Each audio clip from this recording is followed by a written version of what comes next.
Hi guys, and welcome to your daily tarot reading for Wednesday the 14th of April 2021. Thanks for joining me. I'm using the Celestial Tarot for today's reading. I really like this deck. It includes lots of astrological symbols and messages in it. So let's see what these cards have to say about Wednesday and what energy you'll be working with on this day. So let's have a look. I'm going to shuffle the cards a few times. And let's have a little look. First, we've got Cassiopeia, the Ace of Wands. Okay, so the fire theme continues. Wow, then we've got the Sun. And finally, we've got Gemini, the Lovers. Okay, so first of all, the Ace of Wands is a gift. It's an energy that comes in that really strengthens you. It empowers you. We've got the symbol for Mars there. Mars is the male principle. It's the soldier. It's really setting goals and attaining those goals no matter what. Then we've got the sign that's ruled by Mars, Aries, the first sign of the zodiac, the Ram. And Aries really is about never giving up, doing things independently and saying, I have innate power inside of me and I have the right to pursue those things that I want to pursue. We've got a wand down here, and the wands always have these little branches coming off. So it's an indication that doing this has a lot of potential. There will be growth that stems from it. And that's not always the case. If you do certain things that you want, and if those things are harmful, they achieve the opposite. They don't help you grow. They don't open things up. They can cause extra problems. That is not the case with the Ace of Wands. It says that if you listen to what's important to you and you pursue it, you're going to put yourself in a situation that works out more positively for you, and you're really able to reap the benefits of your hard work. So we've got this woman here with a leaf. It kind of looks like wheat to me. So it's almost like harvesting the grain. And it's saying that the things that you care about for a particular reason. Your higher self, your intuition, is pushing you in a certain direction and giving you these desires because they're there for your benefit and they're going to improve your circumstances. So it's almost like planting seeds, watching them grow, and then harvesting those seeds for sustenance, for nourishment. And it's really something that you can then store up. You can use as evidence. You can use for the future, and it's something that's going to serve you well. So really listen to what's important to you at the moment. And that may seem obvious, like, why should I listen to things that are important to me? Isn't that clear? Well, it isn't always, because a lot of people dismiss their own needs and desires for the sake of their circumstances or other people, or things seem impossible and you're wasting your time. That is not the case here. If you really take a moment to say, this is important to me, let me get my priorities in order, and you actually do something about those priorities, you will end up in a position that is much more comfortable and positive and rich in all areas of your life at the end of the day. And it all comes down to you taking independent action, moving ahead with what you care about, and you get a positive outcome. Next, we've got the Sun, the 19th card of the Major Arcana. You're coming to the end of the Fool's journey with the Sun. The Major Arcana has 21 cards. It starts with the Fool at 0, then it goes into the Magician. And by the time we come to the end, the next card is Judgment, and then finally it's the World. So it's a process of completion and really realizing that everything that you need is inside of you. I always really dislike that message. I mentioned this before, but I went to see a monk who'd been in Plum Village in France for a while, and he started this talk and he said, you know what, you're all enlightened already, you just don't know it yet. And I just thought, okay, that's not very helpful, because you're basically saying you've got everything you need and you just need to understand that. I need a little bit more guidance in my experience. I need a little bit more concrete information that I can use to get somewhere. And that's exactly the opposite of what he was saying. He was saying that you don't need to get anywhere. You don't need to attain anything to become the real you. It resides in you, and you've got to find a way of letting that flourish and open up from within. It's not an acquired thing. So if you look at the chakra system, you've got the crown chakra at the top, then you've got your third eye, you've got the throat chakra, heart chakra, solar plexus at the center of your torso. And all of these things are somewhat symbolic. So the center of your torso, I suppose, is your core, is, I'm talking about gym terminology, so excuse me, I'm not an expert in that. But really the center of your body is where there's most strength, where you use your balance, you operate everything else. It comes from the center of you. And it makes sense that the sun would be at the center of that because that's the source of all your power.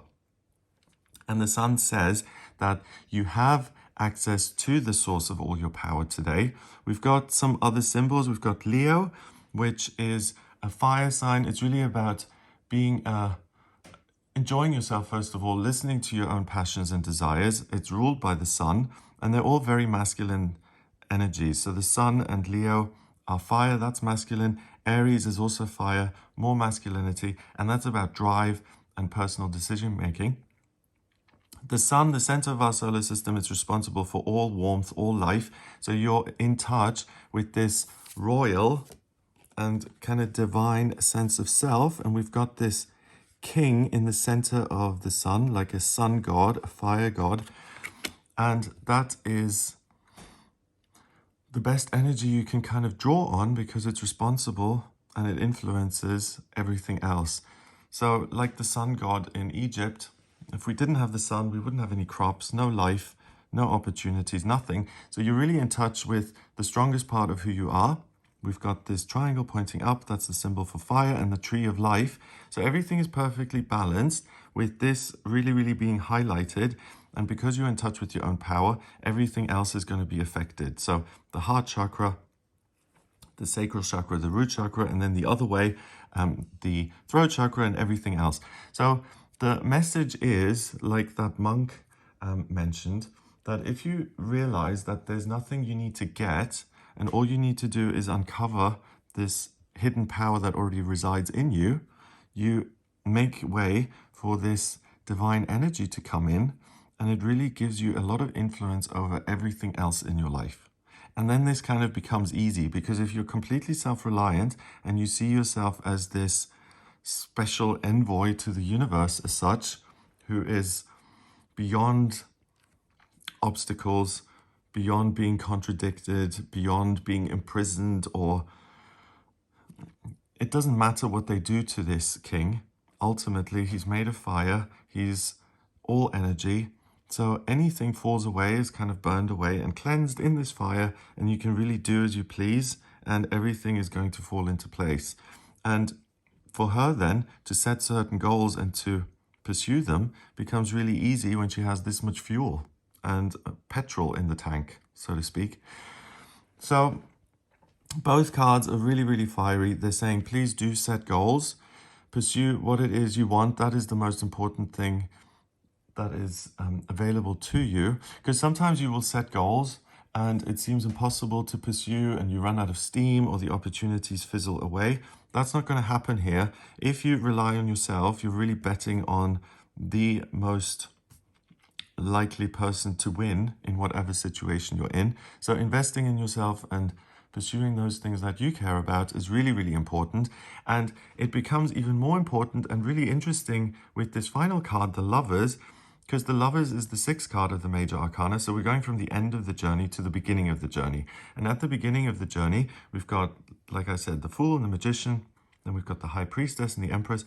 And by the time you get to the Lovers, you're somewhat self-possessed, and you come across something or someone in your life that really adds something that you weren't aware of, and it reflects on you. It shows you how much love you have inside of you, how much of an interest, well, how do I say this? So someone else comes along and loves you, okay? So they don't love your background or your money or your job or whatever it is that makes you feel worthy. They are there specifically for you. And if you are completely disempowered, if you don't have access to your own energy, if you don't know who you are, then it's difficult for the other person to love you, because that energy and that vibration is going to be hidden under loads of doubts and social conditioning and cultural influences. And the card is saying that it's important for you to be self-possessed if you want to fall in love as such with another person or another thing, and you want that other person or thing to love you back. Because everything is frequency, everything's vibration. So if you are self-possessed and you set goals and you take yourself seriously and you let your energy kind of exude from you, it's much easier for you to show up on someone else's radar because your energy is really full on and strong. And the other person doesn't need to be enlightened or psychic to pick up on that energy. It's really, really strong. And that's why the cards are saying today, really be yourself. And the only thing you need to do is to be yourself. And that's where your true power resides. So by being completely focused on who you are and what strengthens you and what gives you life and what warms you up, it's going to be easier for other people to find you. And also you'll be much more decisive about what you like and what you love and what you want to connect with. Isn't that interesting? So the cards are really saying today that it's important to be yourself, but this message could be there for any day of your life, really, because they're saying it's not less is more is more. More of you makes the problems fewer. And the more you can be yourself, the easier it is for people who are like-minded or who vibrate at that same frequency, at the same vibrational level, to connect with you, because it's attractive, it's magnetic, it's the law of attraction. The stronger you become, the easier it is for other people to discover you. We've got Mercury, the communication planet, the sign that is ruled by Mercury, Gemini, which is about communication and going out in the world and really sharing yourself. So be confident, don't be afraid to share yourself in whatever way that is, whether it's through your physical appearance or you speak up or you create something, you apply for a position. Other people are going to pick up on your power today, and that's what attracts them to you, and that's what opens the doorway for love to enter. So it's an interesting take on love. Love is definitely something that can come into your life today, but it's not saying that you have to get on a dating app to communicate with people. It's saying all you have to do is become more self-possessed. That gives off a vibrational signal, and it automatically attracts people and places and things into your life, and you're able to decide and pick those things more easily yourself. So this is like a formula for being the best version of yourself that you can be, making your life simple through that process and finding what you want. And that's really interesting because most of us think, well, if I want to attract a partner, I have to look better and I have to be nice and I have to put on some sort of a mask to get other people to find me attractive. And the cards are saying the opposite. You're already attractive. All you have to do is be yourself, and the right people and things will be attracted to that energy. So enough with the facades, with the affectations that you think are going to work in your favor. And this may be disappointing because you may have done a lot of work on designing this ideal version of you, and the cards are saying that throw all the designs out, really just get in touch with your God-given energy, or the energy that you've been infused with by the universe, and someone or something is going to be attracted to that. And it doesn't matter then what you think of yourself or how flawed you think you are or what character defects you have. The universe likes you, flaws and all. And it's not your job to redesign that today and pretty much every other day. It's your job to just let that shine, and the right people and things will come into your life. Wow. So that's a really nice message, and it makes it really easy for you to connect with things that you enjoy and love. And you don't really have to do anything that takes away from you. Just allow that sun to shine at the center of who you are, connect with it, and let it diffuse into the atmosphere where other people will pick up on it. Amazing. Okay, so we've got 19 and 6. That is 25, and 1 is 26. 2 and 6 is 8, and 8 in numerology is strength and power. So that's all you need to tap into, your own strength and power, and the rest is going to take care of itself. Wow, so that's a really great reading in the sense that it nurtures you to become your true natural self and that there's nothing missing. And even if you don't feel like you're perfect and you do need to change, the cards disagree. They're saying that you, with all your foibles and strengths and weaknesses, that is exactly what you're meant to be right now. So there's no need to improve or to do anything. It's just a return to self, coming home to you. And that's really what is the most lovable thing that will attract other people to you. I miscounted the numbers the other day to my embarrassment, so I'm just going to double check. 19 and 1 is 20, and 6 is 26. That's 8, yeah. So that's strength and power. And the 8th card in the tarot is the strength card, which came up recently. So it's still that same vibe. Rely on your own strength and really don't feel like you have to get or acquire anything. You really don't. So have a wonderful day. If you would like a personal reading with me, please get in touch via my website. It's gregoryscott.com. On the front page, click on book your reading to order your reading with me.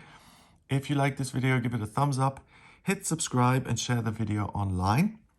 Have a fabulous Wednesday and I'll speak to you tomorrow.